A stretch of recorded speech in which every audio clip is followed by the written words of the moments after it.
بسم اللہ الرحمن الرحیم۔ صحرا کی خاموشی بہت خوفناک ہوتی ہے۔ یہ خاموشی صرف کانوں میں نہیں، دل میں بھی اتر جاتی ہے۔ ریت کے اسی سنسان سمندر میں ایک مٹی کا چھوٹا سا جھونپڑا تھا جس کی دیواروں پر غربت صاف لکھی ہوئی تھی۔ نہ مضبوط چھت، نہ پکا دروازہ، بس چند اینٹیں اور ان میں بند ایک کربناک کہانی۔ اس جھونپڑی کے اندر ایک غریب عورت بیٹھی تھی، چہرہ زرد، آنکھیں سوجی ہوئی اور ہاتھ دعا کے لیے اٹھے ہوئے۔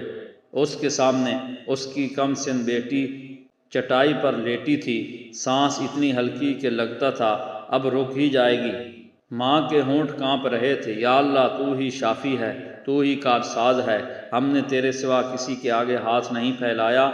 کونے میں باپ بیٹھا تھا، سر جھکائے، آنکھوں سے خاموش آنسو بہہ رہے تھے۔ وہ مرد تھا مگر اس لمحے اپنی بے بسی کے سامنے ٹوٹ چکا تھا۔ نہ دوا کے پیسے، نہ کسی امیر کا دروازہ، نہ کوئی سفارش، بس ایک چیز تھی جو ابھی زندہ تھی، اللہ تعالیٰ کی ذات پر یقین۔ وقت گزرتا جا رہا تھا، دھوپ ڈھل رہی تھی، سائے لمبے ہو رہے تھے اور امیدیں کمزور ہو رہی تھیں۔ اسی لمحے باہر ریت پر کچھ الگ سی آواز آئی، گھوڑے کی ٹاپ۔ غریب باپ نے چونک کر سر اٹھایا، آنکھوں میں حیرت، دل میں ڈر۔ جھونپڑے کے باہر ایک باوقار شخص کھڑا تھا، سفید گھوڑا، صاف ستھرا لباس، چہرے پر روب مگر آنکھوں میں عجیب سی نمی۔ وہ شخص چند لمحے خاموش کھڑا رہا، پھر بولا، کیا میں اندر آ سکتا ہوں؟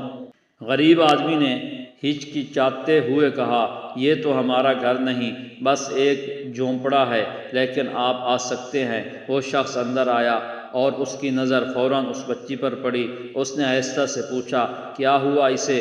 ماں کی آواز بھر آئی، کئی دن سے بیمار ہے، کئی دن سے بیمار ہے، ہم نے بہت دوا کی ہے، بس اللہ پر چھوڑ دیا ہے۔ وہ شخص خاموش ہو گیا، چند لمحے تک کچھ نہ بولا۔ پھر اس نے سوال کیا جو اصل امتحان تھا، اگر یہ بچی نہ بچی تب بھی کیا تم اللہ پر راضی رہو گے؟ یہ سن کر جھونپڑے میں سناٹا چھا گیا۔ ماں نے باپ کی طرف دیکھا، باپ نے آسمان کی طرف، پھر لرزتی آواز میں کہا، وہ اللہ ہے، جو کرے وہی بہتر ہوگا۔ یہ سن کر اس شخص کی آنکھیں نم ہو گئیں۔ وہ آگے بڑھا، بچی کے سر کے قریب بیٹھا اور دل ہی دل میں دعا کی۔ نہ کوئی لمبی دعا، نہ اونچی آواز، بس یقین کے چند لفظ جو رب تک پہنچ گئے۔ اچانک بچی کے ہونٹ ہلے، سانس گہری ہوئی اور اس نے آہستہ سے آنکھیں کھول دیں۔ ماں کی چیخ نکل گئی، یا اللہ! باپ سجدے میں گر گیا اور ریت آنسوؤں سے بھیگ گئی۔ وہ شخص اٹھا اور غریب باپ کے ہاتھ میں ایک تھیلی تھما دی، کہا، یہ علاج کے لیے ہے اور یہ یاد رکھنے کے لیے، اللہ پر یقین کبھی مت چھوڑنا۔ باپ نے روتے ہوئے پوچھا، آپ کون ہیں؟ وہ مسکرایا اور بولا، بس ایک مسافر جو یقین والوں کے راستے سے گزرتا ہے۔ وہ گھوڑے پر سوار ہوا اور صحرا میں اوجھل ہو گیا، لیکن اس کے جانے کے بعد جھونپڑا خالی نہیں تھا، وہاں ایمان رہ گیا تھا، سکون رہ گیا تھا اور شکر رہ گیا تھا۔ آخری پیغام، یاد رکھو، غریب کا امتحان غربت نہیں بلکہ یقین ہے، اور جو ہر حال میں اللہ پر یقین رکھتا ہے، اللہ اس کے لیے غیب سے راستے کھول دیتا ہے۔